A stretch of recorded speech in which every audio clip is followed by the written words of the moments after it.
Hey guys, it's AwesomeJohn22 and I'm very happy to bring you a review of KICKASSIMUS Prime. Optimus Prime from Beast Hunters. Oh, I love this guy. This is going to be another one of those reviews where I gush a lot.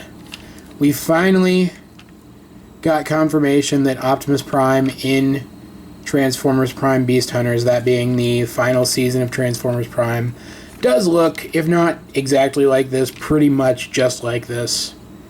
He has a new body. Pardon the writing on my hand. He does have a new body that looks very much like this, minus the spikes. He doesn't have the spikes in the show, and you can't really hide them either, which is a little annoying. I don't know, maybe he'll get them later. This guy is just so cool. He's bulky, he's heavy, he has the flat truck front, like the more classic Optimus Prime. I just love him. I love the look of him. I love that he's got booster rockets, which are removable, by the way. I love that his booster assembly thing here does look a bit like a trailer, which makes him look even more classic, and I love that if you unpeg these side pieces, you can turn him into a truck with wings. And he's got a pretty impressive wingspan. That's pretty freaking cool. He's very, what's the word I'm looking for? He invokes a lot of past Optimus Prime designs, while not really resembling any of them too much, being his own unique thing. You can see a little bit of a gap there, which is kind of annoying.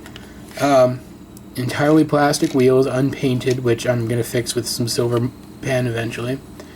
Green windows, which is probably the only detail of this thing I don't like. That and the fact that his Star Saber is green. Which means I probably will pick up the Takara version of this toy at some point, which has, I think, clear black windows and an appropriately blue Star Saber. Though this could be actually due to a plot point in the show. They have mentioned in the series that the green synthetic Energon might be making a reappearance. So maybe this is Optimus Prime hopped up on synthetic Energon. Who knows? Transformation is relatively simple and actually reminiscent again of a lot of Prime figures without being identical to any of them, which is always nice. You unpeg these pegs from his legs, and then, so you don't forget like I usually do, come in and fold these heels out of his feet, his giant freaking feet. Untab these panels from the legs as well. Try not to do what I just did and pop his wheel out, which is very easy. It just taps right in there. Though, that's not a negative, that's just a generic fact. Take these, fold the spikes back, bring them together, peg them together, bring his legs down, like so.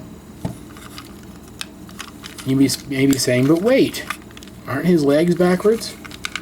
Well, we'll get to that in a minute. Come up here, take this whole thing and bring it up, and come here to his arms, bring them around.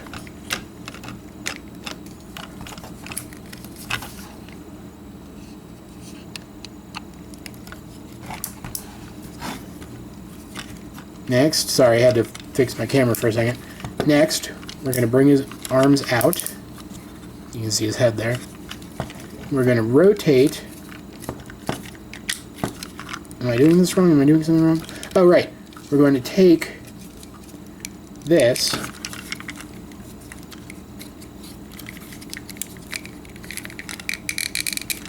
Why is it not working? There we go. Bring this forward. Sorry, I just had this wedged underneath it. Bring this forward, and then rotate the whole torso around so you can see his grill is now in his abdomen where it belongs. Bring the head up, as I've already done, without telling you, sorry. Make sure those are clipped in. Come back to the back again. Bring this whole assembly up flush. Then bring his backpack, if you can actually see it, down. And then down again, where it will actually clip in there, like so.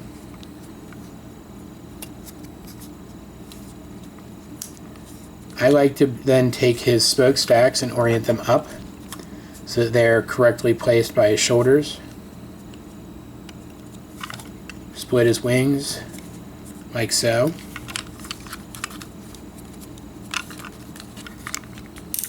Bring his arms down. Bring his shoulder pads up.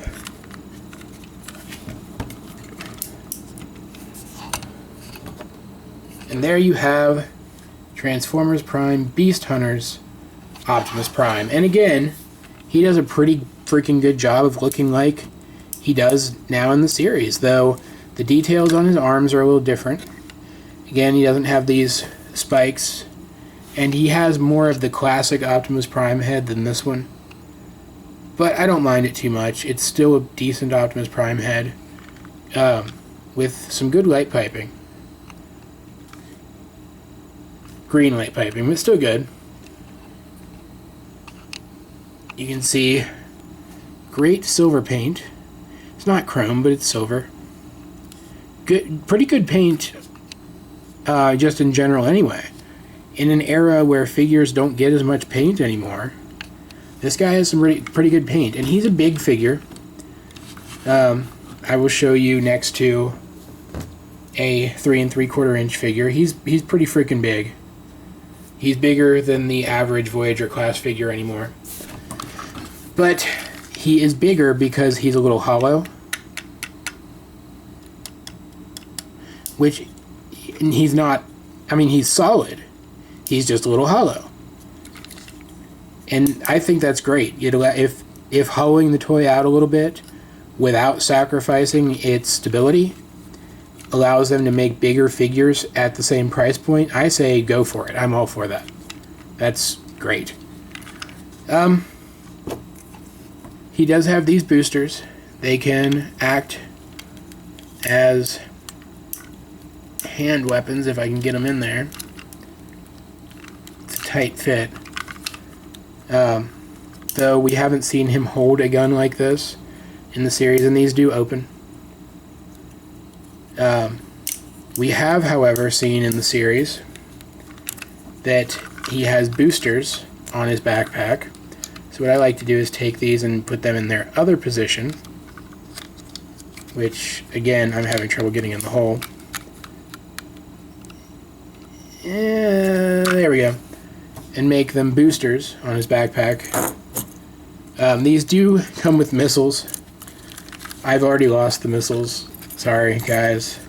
But, I mean, you know what they do. You push the button and they shoot. So I'm not that worried about it. You can see now he has booster rockets. Very cool. Now, would he be able to fly with that? No. He's still a giant robot. He'd still be too heavy, but it's very cool looking. And I like it. Again, he invokes the memory of some more classic Optimus Primes. Specifically, the Transmetal Beast Wars Optimus Prime, who also came out of nowhere with a new body and also could suddenly fly. And the Cybertron, I believe it was, Optimus Prime, because he has the similar shape in the chest.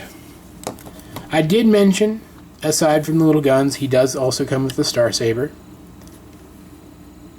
And aside from the fact that it's green instead of blue, this is a really good Starsaber. I believe there's a third-party version of this out too, though. I may want to check out. I'm going to look into it.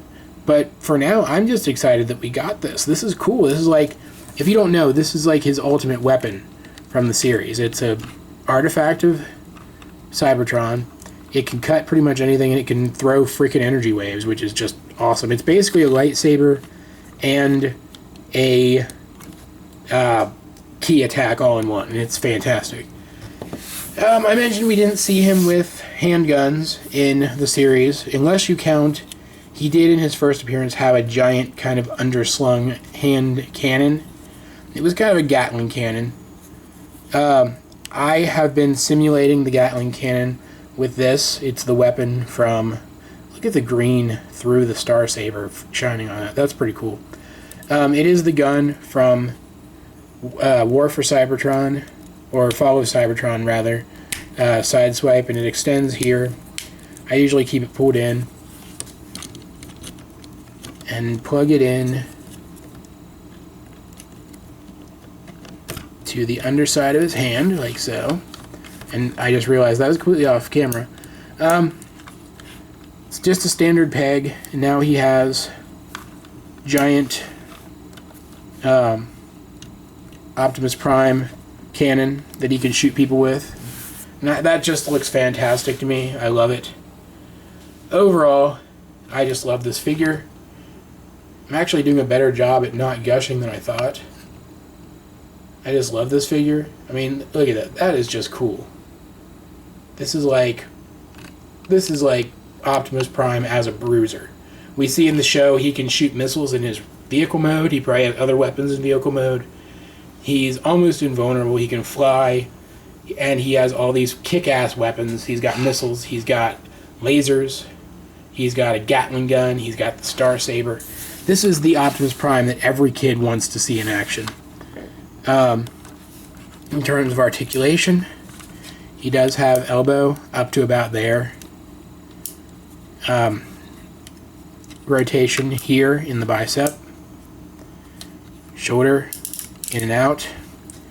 His head is not on a ball joint, it's on a swivel joint, but it can turn pretty far. It can't turn all the way because of some raised bits here, but it can turn pretty far, and the transformation joint does allow him to look up, though it's cheating a little bit. No ab articulation, even though he has a transformation joint here. This seals it up. Full hip articulation on a double swivel joint. Rotation at the knee and articulation at the knee. And some really good articulation in the foot, though no side-to-side articulation. I'm reaching that part of the review where I try to talk about the things that are wrong with the figure, if there are any, and I'm having trouble coming up with anything to say negative about this guy. He looks cool. He's got good articulation. He's got decent paint. He's got great detail. He's a cool figure. If I had to point out anything wrong with him, it's that, and you can see here what I mean, these tabs here don't want to stay, which can be a little annoying. Here are those ratchets. That's fantastic. Yeah, that doesn't want to stay in very well. Also, there are some pretty big differences between the design of this guy and the design of the character as he appears right now in the series. I'm hoping he gets yet another upgrade in the series to look a little more like this. Otherwise, though, he looks pretty close, and so this is actually the Prime I've been displaying on my Transformers Prime shelf. I'm really looking forward to now getting my hands on the new upcoming Ultra Magnus, who has another Cybertronian artifact. He has the... where this destroys, Ultra Magnus has the kind of creation counterpart, the Forge of Sigma Prime or something like that. It's a giant hammer. It's a giant hammer that somehow when it hits stuff, it fixes them instead of destroying it, though Magnus uses it as a weapon, which is very, very cool. I mean, it really says something that Ultra Magnus is cool enough that he can use a tool for creation as a weapon for destruction. And that figure is going to look amazing next to this guy. I just can't wait. Transformers Prime Beast Hunters is just doing some really fun stuff. And so far, one of the most fun things I've seen it do is this guy. I've got some more Beast Hunters reviews coming up. I haven't been buying the Beast Hunters Autobots for the most part, unless they're unique characters. I'm not that big on the spiky redesigns they've been getting. But I have been buying some of the Predacons. So we'll be taking a look at those guys soon. And then I'm going to go back and do some older Prime figures. Overall, though, this guy is just... I can't recommend this guy enough. Now, there is a Supreme Class version of him coming out. If you're more into that, because I do think it has some details that are a little closer to the series model. If you're into that, wait for him. He's going to be fantastic, too, from the looks of him. But this guy's more in scale with the other figures in the line. He's still great looking. He's still a fantastic toy, and he's cheaper, and he's already out. So I recommend that you guys run out and pick this guy up as soon as possible if you are at all into collecting Transformers or Optimus Prime or Transformers Prime figures, or you just like the look of this guy because, hell, I'd believe that there are guys out there who don't like Transformers and yet really enjoy the look of this guy because this guy just looks boss. So this has been Awesome John 22. Wow. I just hit the table. So this has been Awesome John 22 saying I will talk to you guys later.